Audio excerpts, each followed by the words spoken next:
Oklahoma hires an offensive coordinator as Ben Arbuckle will take over the Sooners attack. Hello, Eric Bailey, Mason Young. On a crazy Monday night, Brent-Venables said following Saturday's loss at LSU that he would have an offensive coordinator in the next few days. And that's what happened late Monday afternoon as the Washington State offensive coordinator moves over to Oklahoma. Mason Young, Eric Bailey. Mason, we knew it was coming, and it came down Monday afternoon. Yeah, and it was the guy that everybody had kind of thought for, a few days now, a couple weeks even, that it would be. Early on, there was a lot of talk about Joe Craddock from Tulane because of his past connection with Brent Venables, them both being at the Clemson at the same time. If that the relationships and that pass might be a play for Brent for the new offensive coordinator to replace the fired Seth Luttrell. So Craddock got out early. Then there was all the smoke about Dan Mullen and whether or not the former Florida head coach would want to come out of being an ESPN personality to direct the OU offense. And then Brent Venables got asked directly about whether or not the job was basically Mullins to have if he wanted it. And Venables, deflected and said he didn't want to talk about it, but did say that he reached out to Dan Mullen a year ago, and Dan essentially conveyed at the time that he wasn't interested. He's, by all accounts, and even some of the things he said, a guy who really wants to be a head coach again rather than be an offensive coordinator. So, moving on from Dan Mullen, it kind of zeroed in on Ben Arbuckle. A lot of the information we were hearing started being about him. And then within the last couple of days, Craddock had some smoke about Craddock had kind of maybe re-entered the picture a little bit, and also everybody was watching that Georgia Tech Georgia game on Black Friday and saw what Buster Faulkner from Georgia Tech was doing against a really good Georgia team, and it was thought that maybe he might be somebody of interest for OU, but ultimately even though it maybe took a little bit longer than OU fans would have liked for it to play out. And there was a lot of perhaps misdirection on the part of OU or people's agents or whatnot. It ends up being Ben Arbuckle, who we kind of thought it would be, and who has a really interesting background and some similarities to another former OU offensive coordinator from West Texas.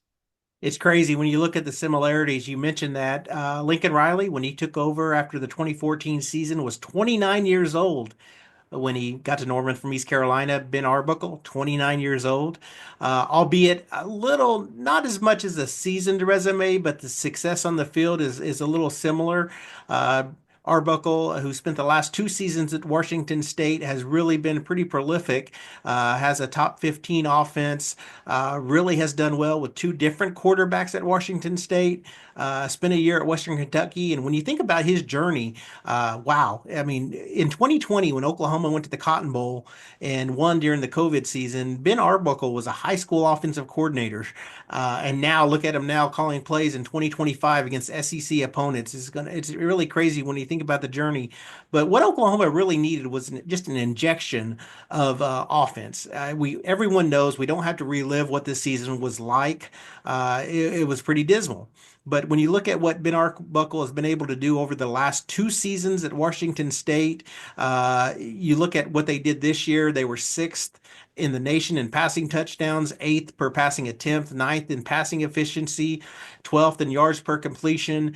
The numbers speak for themselves, and that's what Oklahoma needs. And if you can pair just a successful offense with what Brent Venables is building and has built on the defensive side of the ball, you can be successful. We saw against Alabama what complementary football means to this Oklahoma program and how successful it can be. And we've seen when bad football, bad offense, what how things can unravel pretty quickly in games. You just need someone to be just successful on that side of the ball, just even average in some of these games, and you're in these games. So I think that's what Brent Venables went out and looked for. He looked for someone that can move the football. So now that'll be, I think it really eases a lot of the minds of both the coaching staff and the fans, as well as the recruits. I think this was an important hire because I think a lot of recruits just needed to know who they were going to play for. And then as the transfer portal opens up, I think the portal players will want to know what kind of offense Oklahoma is going to run, as well as those players that might have been considering hitting the portal as well. Yeah, I think the nice thing about the Ben Arbuckle hire is it doesn't sound like he's bringing too many people like position coaches with him per se. There's been some reports out there that he might bring some analysts with him to OU, but as of right now, and based on what Brent-Venables said in a press release that came out a little bit earlier today, it sounds like the rest of OU's offensive staff is gonna remain largely intact. Even right now, it's sounding like that Joe John Finley, the tight ends coach and co-offensive coordinator, is at least sticking around in Norman for the for now. For now, we'll see where that goes. So nice that there's still some stability there in terms of the offensive staff. And you mentioned the transfer portal. All eyes now are going to be directed toward the quarterback situation. We talked to Jackson-Arnold after the game the other night, and you asked him about his future at OU, and he said that he was going to kind of take a break for a little bit and see who they hire as the offensive coordinator and uh, see what he wanted to do from there. So is Jackson Arnold, the quarterback that Ben Arbuckle wants? Does Jackson Arnold like Ben Arbuckle's system and want to stay at Oklahoma? Those are questions that could potentially be answered in the next couple of days. The thing that's looming out there and that's been kind of him and hawed about for a while is that Ben Arbuckle might want to bring John Mateer, his quarterback at Washington State, with him down to OU. And if that happens, I have to imagine that Jackson Arnold won't be sticking around Norman. They train with the same quarterback coach in the Dallas area. I think the two of them, Arnold and Mateer, are very aware of each other, and I can't imagine both of them being at OU next season. We'll also have to see what happens with Michael-Hawkins, the freshman backup. If Arnold ends up staying as OU's quarterback for next year, I find it hard to believe that Hawkins will still be around. So a lot to shake out in that quarterback room the next couple of days. A quarterback room that's now under the direction of Ben Arbuckle as he is the quarterback's coach in addition to being the play caller.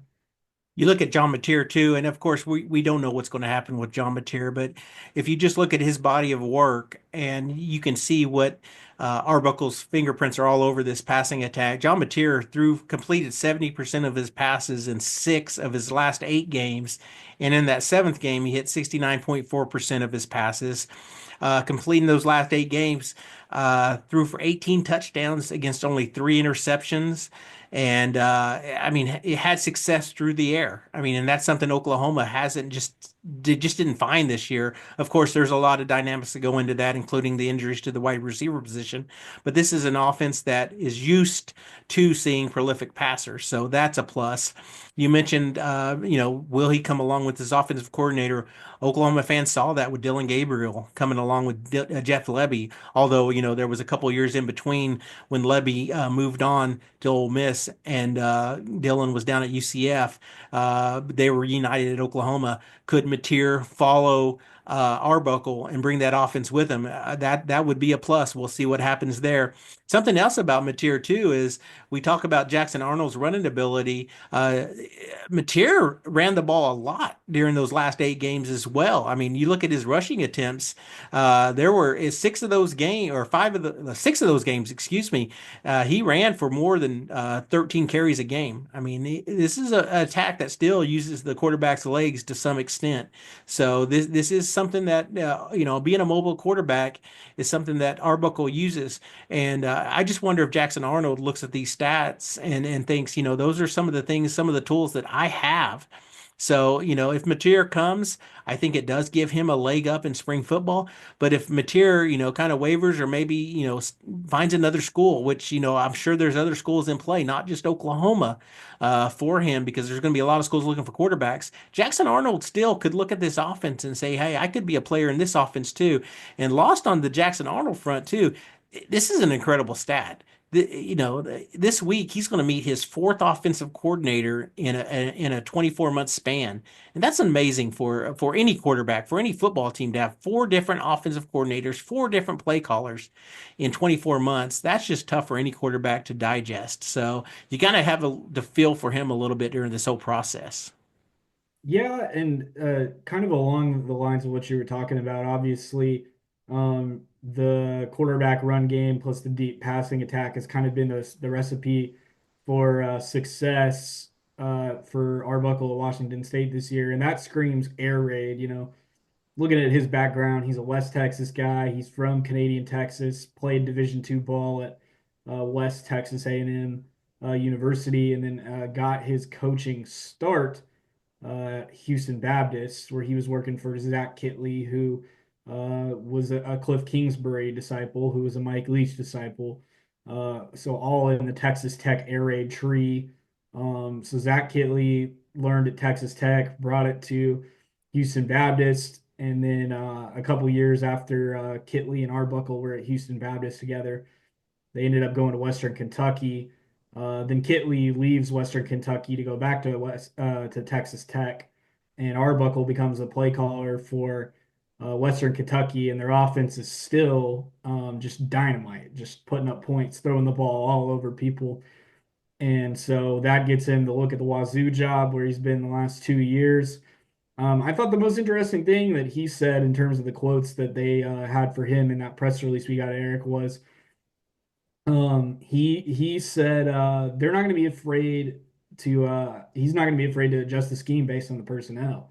And I think that's important because uh, I don't know in the SEC that what they've been doing at Washington State with what we talked about, not really running the running backs that much is really going to play. I don't know if that's going to be able to help them. So there might be some things that Ben Arbuckle has to do to adjust to the personnel that OU has, but I have a feeling that he's going to want to throw the ball and throw it a lot.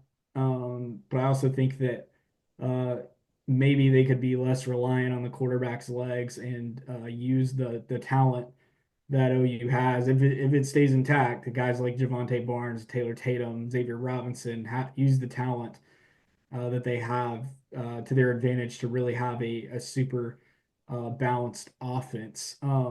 Because remember now, Lincoln Riley was an air raid guy, Texas Tech air raid guy, and it actually would happen that Mike Leach, I think, didn't like how much Lincoln ran the ball for being a air raid system. OU did run the ball and really establish the run on Lincoln Riley, and still was able to hit explosive plays in the passing game. And so I think that's got to be the recipe for Arbuckle if OU wants to find offensive success in the SEC.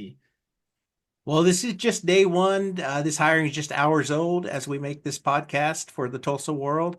So there'll be plenty of stories to be told, plenty of interviews. We'll get reaction from recruits. We'll get reaction from players. We're still waiting to see what bowl game comes up. Hopefully, we'll get to meet Ben Arbuckle pretty soon with the press conference. We'll wait and see. But as this all unfolds, please stay tuned to TulsaWorld.com. Keep reading our stories. Myself, Mason Young, Barry Trammell will be following everything that appears. Just continue to watch our coverage, and thanks for watching today.